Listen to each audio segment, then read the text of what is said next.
What is happening, guys? Call Black Ops Kid here, coming at you with another video for next generation consoles. Today we're going to be talking about the new specs of the Xbox One, the new stuff on the PlayStation 5, and some other pretty interesting stuff. So let's get right into it.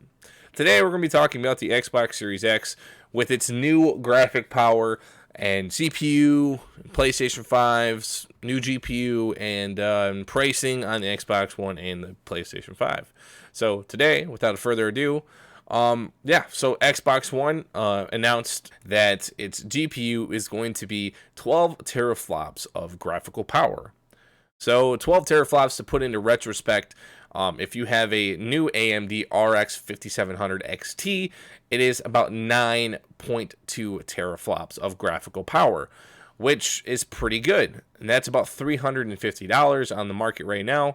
And the Xbox One is about 12, which, if you actually put that in comparisons to an NVIDIA 2080 Ti, it's almost close to the graphic power of that kind of card, which is pretty damn impressive. But let's talk about pricing of that. Or if AMD somehow doubles its price on the new graphics card, say the graphics card's about $700, the Xbox is actually looking at almost $1,000 console. If you put it into easy, quick math, Sony has announced that the PlayStation 5 manufacturing cost is about $470 per console, which, if you look at it that way, it's about $500 to buy the console, and they're making $30. Let's just say that in retrospect. Say they sell the console for $500.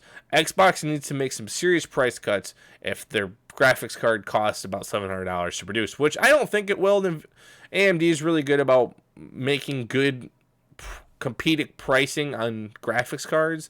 So let's say that their graphics card's $600, and we take what we know from the PlayStation 5. Let's just say the new Xbox is about $700. That's pretty much what I'm predicting. That the PlayStation 5 is about like 5, and the Xbox Series X is about 7. Let's just say that. So the Xbox is going to be in a tough competition here, because the PlayStation 5 is a little underpowered. The PlayStation 5 is supposed to be at 9.4 teraflops, so basically a 5700 XT with ray tracing. So that's, pretty awesome, honestly, but at the same time, the Xbox is, of course, going to say, I'm a powerhouse. It's going to have possibly a better CPU from the specs that we've been told about.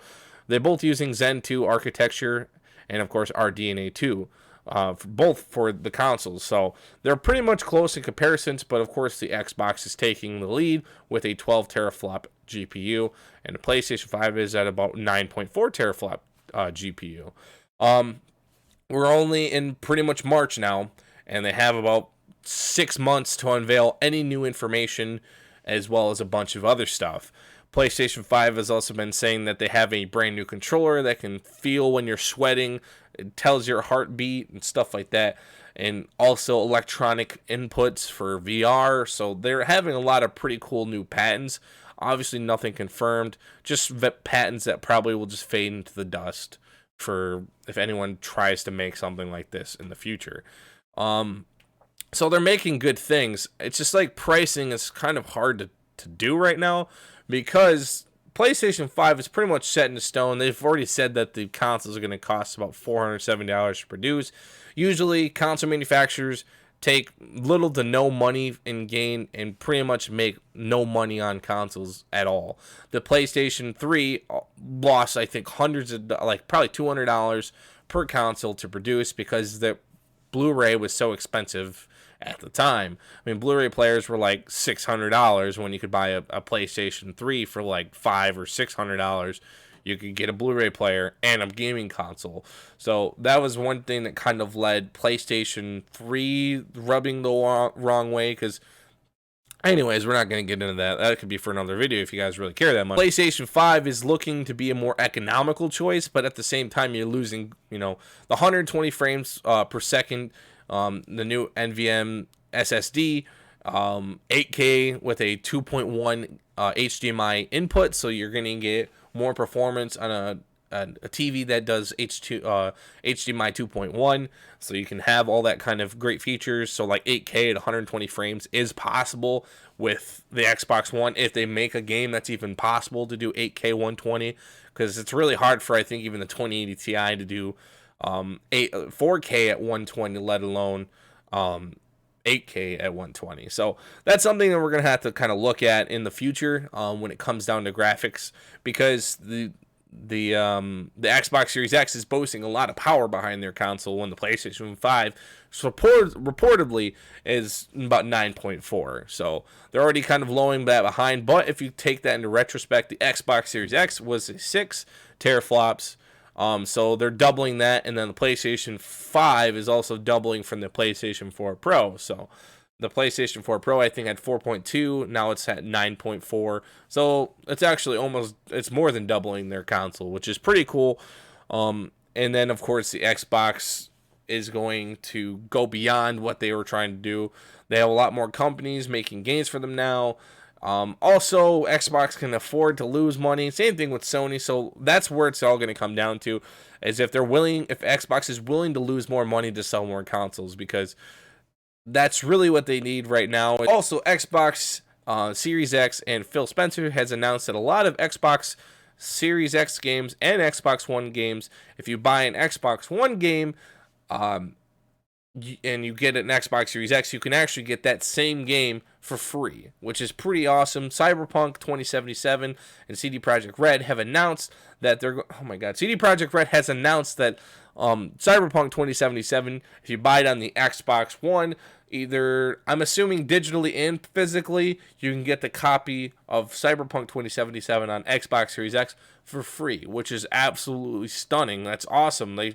I'm glad that CD Projekt Red is leading the way in terms of good, like, manufacturing. They're also the second biggest company in, I think, Europe. Yeah, apparently more games are going to be like that too on the Xbox Series X and the Xbox One, which is pretty cool. I don't think they're going to do anything like this with, like, Call of Duty or whatever. That would be obscure. I know they did something kind of like this when the Xbox 360 was transitioning to the Xbox One. Especially with DLC, like if you bought the DLC for, I think it was Advanced Warfare on the Xbox 360, you could actually get the Season Pass on the Xbox One for free as long as you bought the game again. So, I mean, that was something that kind of did that on the old platforms, and I think they did that if you bought, like, Gears of War 3 or Judgment, they gave you free games for the Xbox One, something like that. I remember getting free games just for absolutely no reason. So say the Xbox costs about $7, the PlayStation 5 costs $500. Let's just say that, because it's more reasonable. If the PlayStation 4 we know, the Xbox we don't, because it has a 12 teraflop GPU that we don't know anything about really. So, what do you guys think about the Xbox Series X with all of its new things, like a new NVMe SSD, AMD Zen 2, all that kind of stuff? What do you guys think about all that stuff? How much do you think it's going to cost? Do you think it's going to cost more than $700? Do you think it's going to cost $1,000? If it's $1,000, I don't think they're going to sell hardly any consoles at all.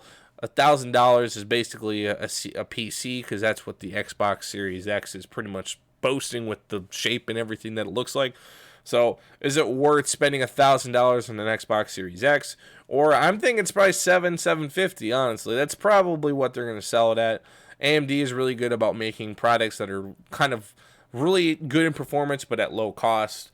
I mean, obviously the 5700 XT outperforms the 2070 Super, and it's the same. It's way cheaper than anything that NVIDIA can offer. Yeah, let me hear about what you guys think. Is the PlayStation 5 $500?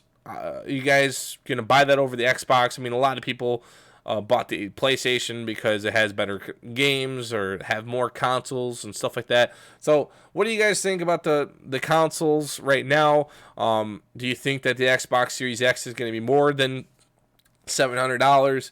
Do you think the PlayStation 5 is going to be more than $500? What do you guys think about the new leaked specs with the Zen 2 architecture and, of course, a 12 teraflop GPU?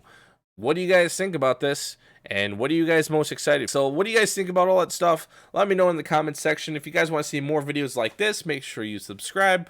We're not going to do just videos about one particular topic. We're going to try and do multiple things new about both consoles at the same time.